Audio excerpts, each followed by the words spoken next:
Mitt Romney, and Paul Ryan, campaigned together at a rally being held at Lancaster Town Square in Lancaster, Ohio. They join up for this event, following last night's vice presidential debate held in Kentucky.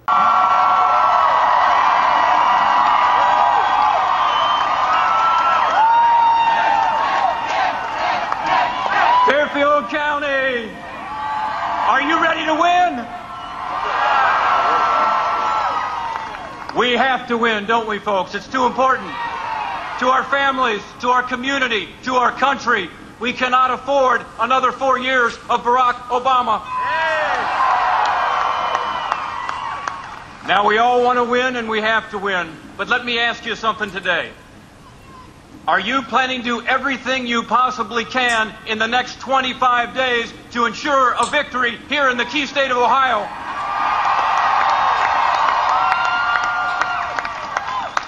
Are you willing to make phone calls for Mitt?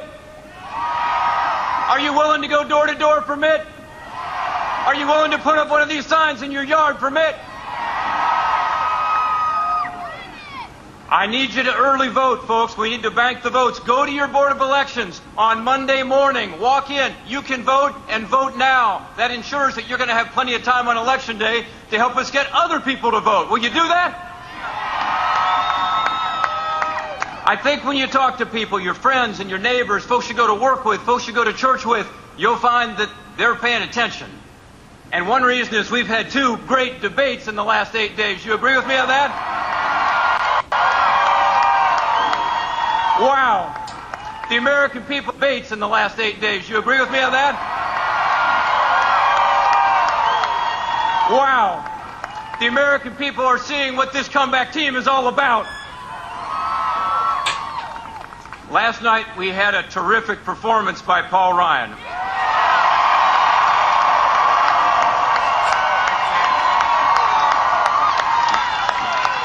Folks, on the stage last night, who was the leader there? It was Paul Ryan. Joe Biden said a lot of interesting things. One was, at a time of increasing danger all around the world, he said we ought to be cutting our military. Specifically, he said that we don't need any more M1 tanks. Did you hear that? Guess where those tanks are made, folks? Right here in the state of Ohio. We need M1 tanks because they're part of the greatest military on the face of the earth. They will ensure that we have a military second to none so that we can keep the peace. We need M1 tanks. Say it ain't so, Joe. Now, we also saw on the stage last night a guy who understands how to get America back on track. Just as Mitt Romney did last week, he explained why it was so important for us to have a change in direction, and he laid out a specific agenda to move America forward. The comeback team is here, folks, and we need them, and we need them now. Please help me welcome the next Vice President of the United States, Paul Ryan.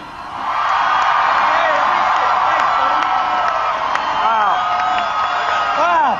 Thank you, buddy. Man. Way up there. How you doing? Oh, look at that. Wow. OH. God, I love that.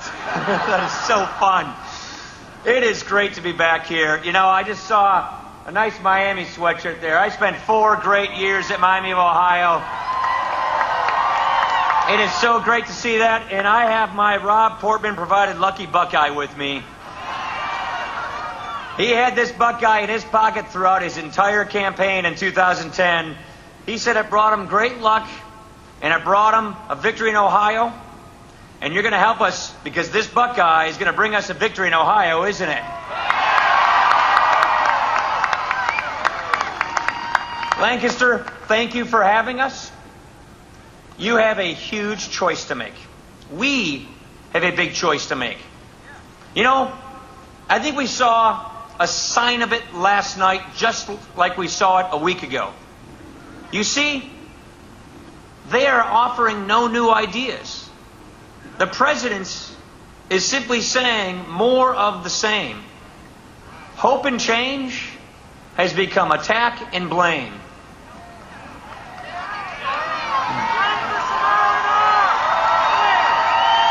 When he was running for president 4 years ago, Barack Obama gave a huge speech. And in this big, great speech, he said, if you don't have fresh ideas, then use stale tactics to scare voters. If you don't have a record to run on, then you paint your opponent as somebody people should run from. You make a big election about small things. Ladies and gentlemen, that's what Barack Obama said of his opponent 4 years ago when he ran for president, and that is exactly what Barack Obama has become now as president.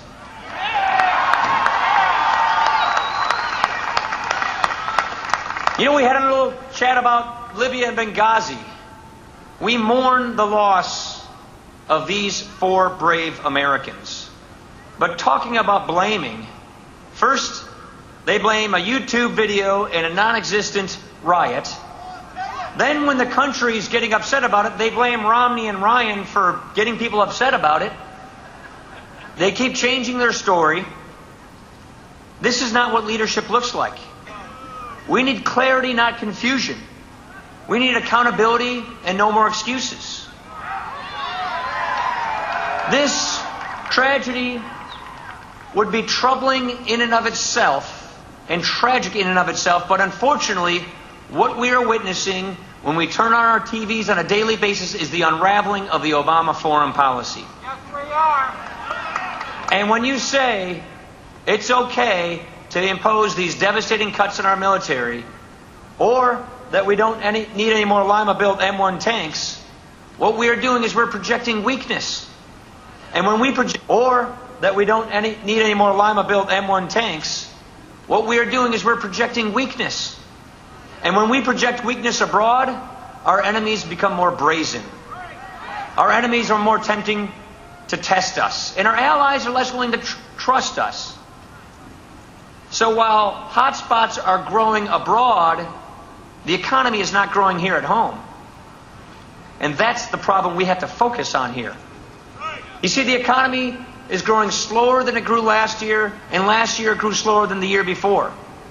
And all President Obama is offering is more of the same. So we have a very big choice to make. And that choice is clear. Do we want more stagnation that fosters dependency?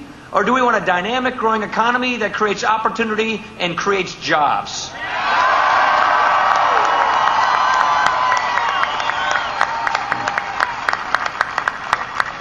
In a nutshell, we need leadership. And look at the guy over my shoulder right here.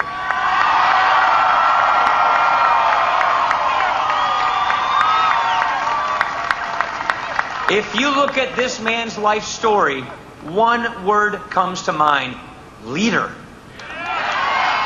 This is a man who turned around the Olympics, who turned around struggling businesses. And by the way, being successful in business, that's a good thing.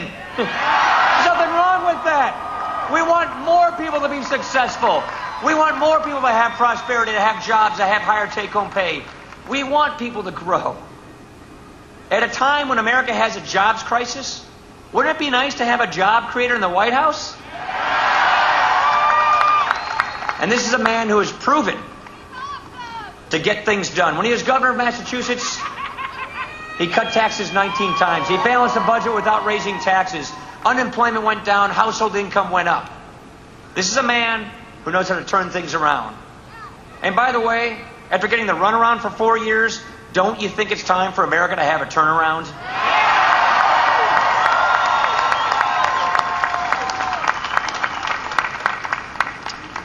We will not duck these tough issues facing our country.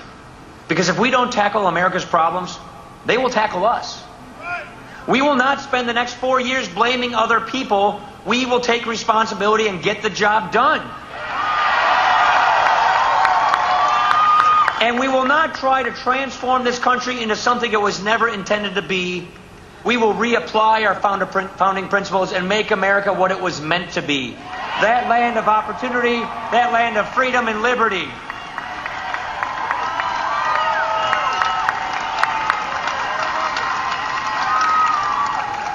The moment is coming. It's less than a month away.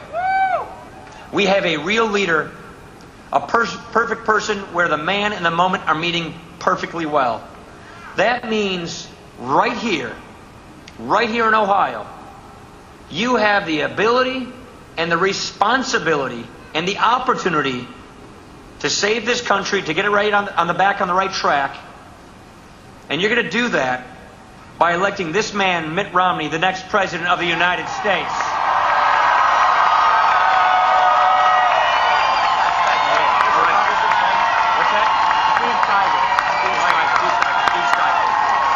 Thank you, Lancaster. Thank you. Thank you. What a welcome. Thank you. Thank you to Congressman Steve Stivers for being here and welcoming you today. And thank you for your senator. It's great to have Rob Portman here. And thank you for this great vice president. He's going to be terrific, isn't he?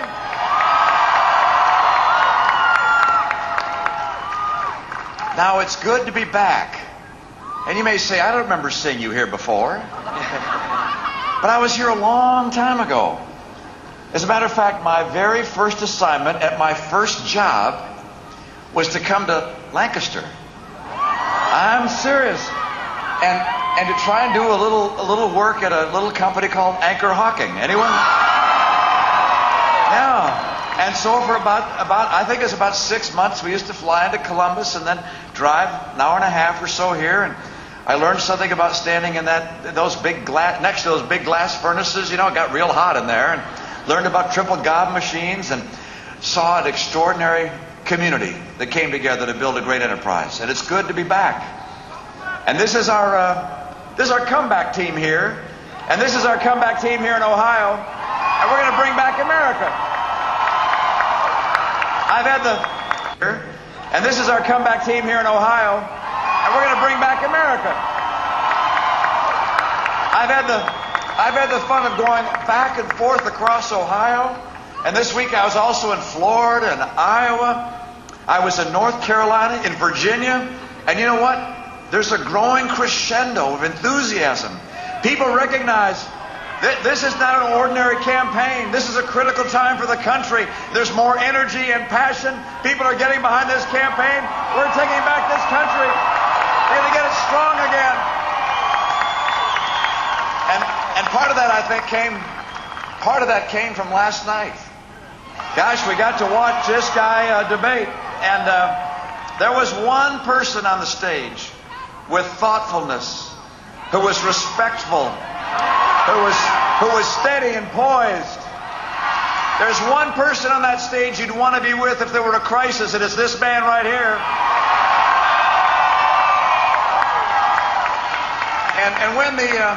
And when the moderator asked how you'd get the economy going, one person on the stage just attacked. But this guy stood up and, well, he was sitting down, I guess, but metaphorically he stood up and he went through all the things he'd do to get this economy going. It's our plan to get this economy going with more jobs for the middle class and more take-home pay, and we're going to bring back this economy by putting in place that plan.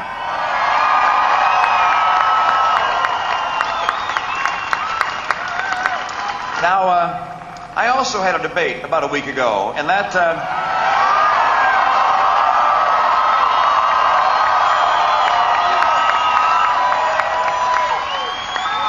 I enjoyed that experience. We got a chance to talk about some differences between us. I got to ask the president some questions a lot of people have wanted to ask him, like why with 23 million Americans out of work when he took office, struggling to find work, why instead of focusing on getting them jobs, he focused on Obamacare. I got to ask him questions like, how come with gasoline so expensive, with it almost twice as much as when he took office, why it was that he cut in half the number of permits for drilling on federal lands and in federal waters. I got to ask why it was when he called the massive deficit we have un-American, and I understand look, the deficit spending has been just outrageous under Republicans and Democrats. But why, when that was the case, he spent $90 billion sending money to green energy companies, many of whom were owned by friends of his, contributors of his. And, we heard what he had to say. Or not say. I think we boil it down to this. He said, more recently, he said, look, You can't change Washington from the inside. You got to change it from the outside. Well, we're going to give them that chance on November 6th.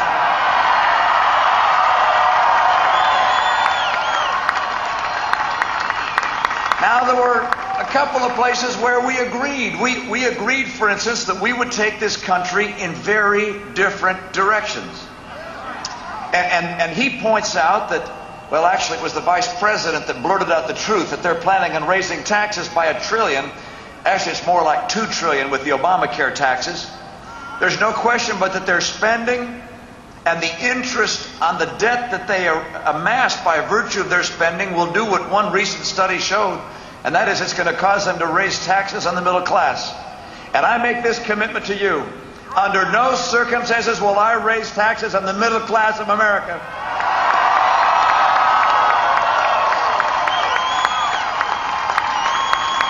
Under his path, we're going to have Obamacare installed. And let me tell you what that means. That means the bureaucrats get to tell you ultimately what kind of treatment you can have. It also means that your health insurance premiums are going to be $2,500 more expensive. I mean, you listen to the president. He tells you all these free things you're getting with Obamacare. But those free things come with a $2,500 extra charge. What I'm going to do is repeal Obamacare and replace it with something that actually works for the American people.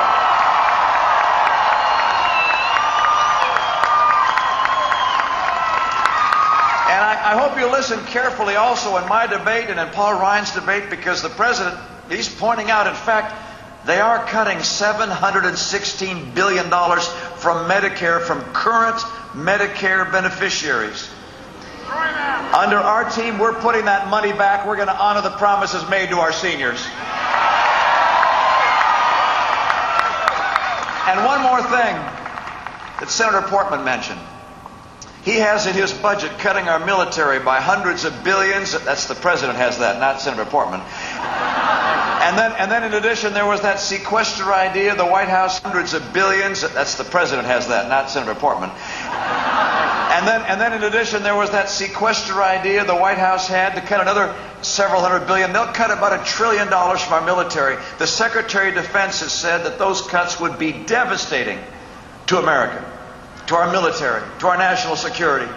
I will not make those cuts. I will not cut our military. I'll keep it a second to none in the world.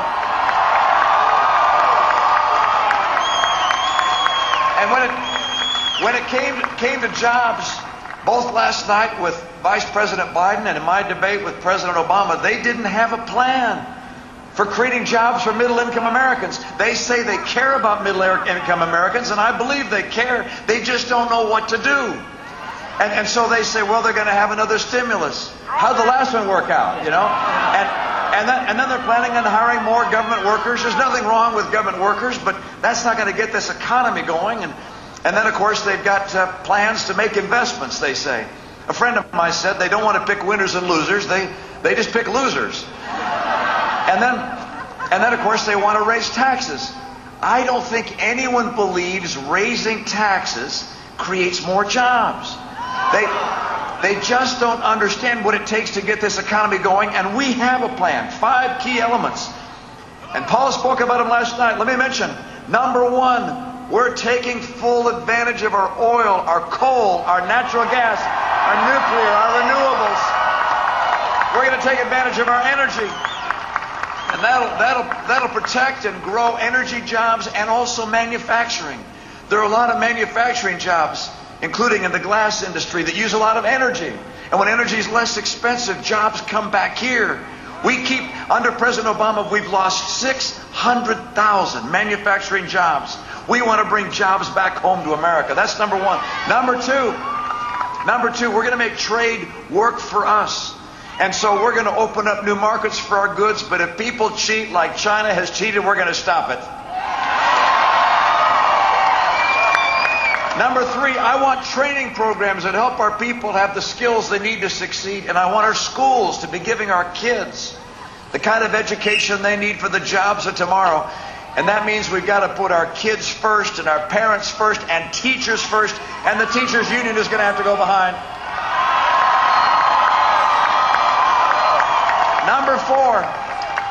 You're not going to get entrepreneurs to risk their life savings to start a small business, or big companies to come to America and build a big factory and hire Americans if they think we're on the road to Greece.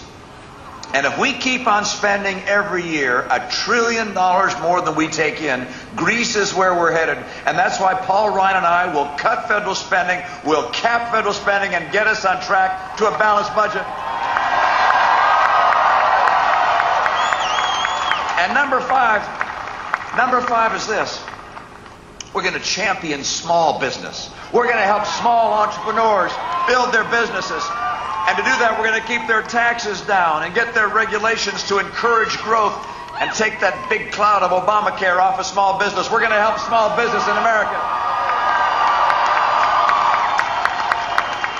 We do those 5 things and 12 million jobs grow in America. And take-home pay starts going up again. Do you realize under President Obama, every year, not just his first year, every year, the median income in America keeps coming down, down, down. The middle class in America is getting crushed, squeezed, because incomes are down. At the same time, gasoline prices are up, food prices are up, health insurance premiums are up. It's really tough being middle class, even if you have a job in America. And so we're going to go to work to create more jobs and more take-home pay. That is our passion. That's why we're in this race. We need a strong America so that we can provide for our families and for the future of this great country.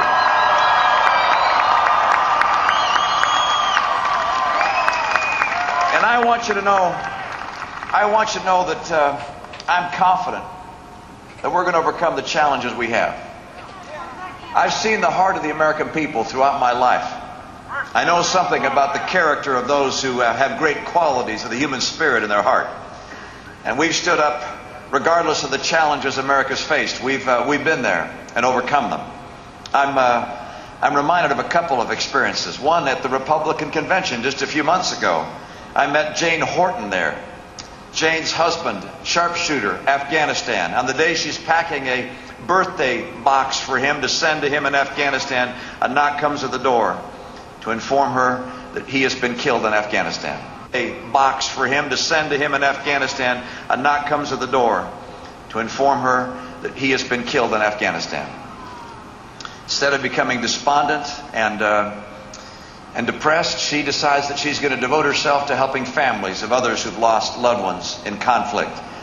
And on the day of her husband's funeral, some of those misguided souls came there to protest the funeral. And she was asked, "What do you think about these people?" And she said this, and I quote, "Chris died for them to be able to protest." Isn't that an amazing American spirit? Isn't that an amazing person, amazing woman? I love our men and women in uniform and their families that sacrifice so deeply for this country. I love one of the lines from a national hymn of ours. "Oh, beautiful for heroes proved in liberating strife, who more than self their country loved, and mercy more than life." Would our veterans and members of the armed services please raise your hands so we can recognize you? Thank you.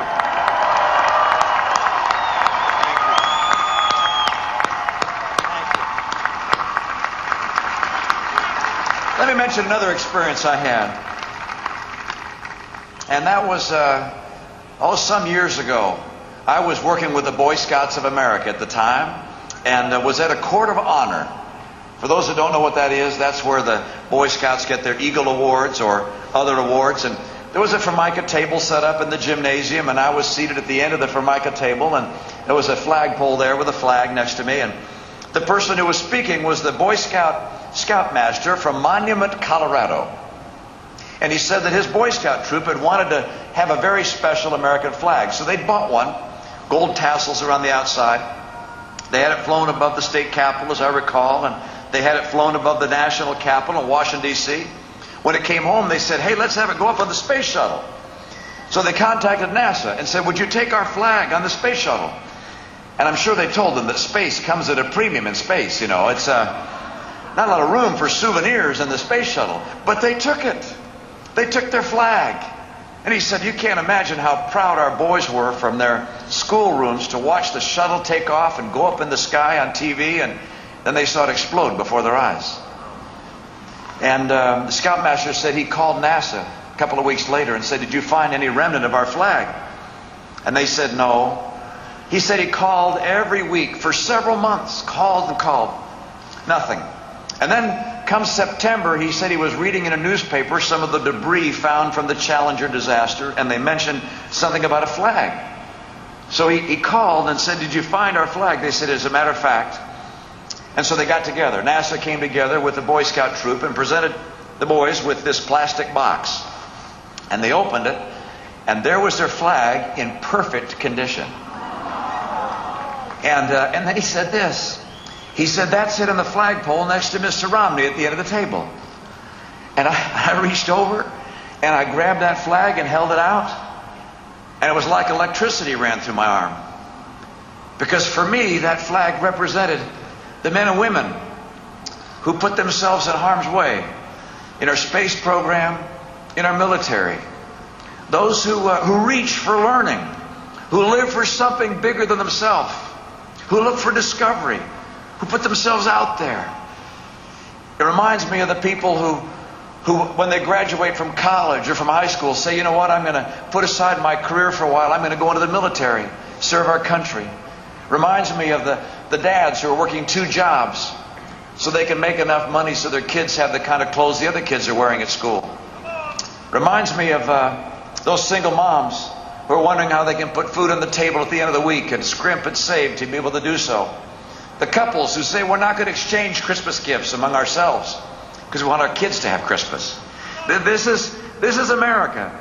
This is who we are. We're a people who live for big things, who care about the future, for our kids, for our nation, for liberty. This is a critical time for America. It's a time when we have to decide what we're going to be. President Obama wants a bigger and bigger government, more and more encompassing, more and more intrusive in our lives. That's not what makes America America. It's freedom that drives America. It's free people.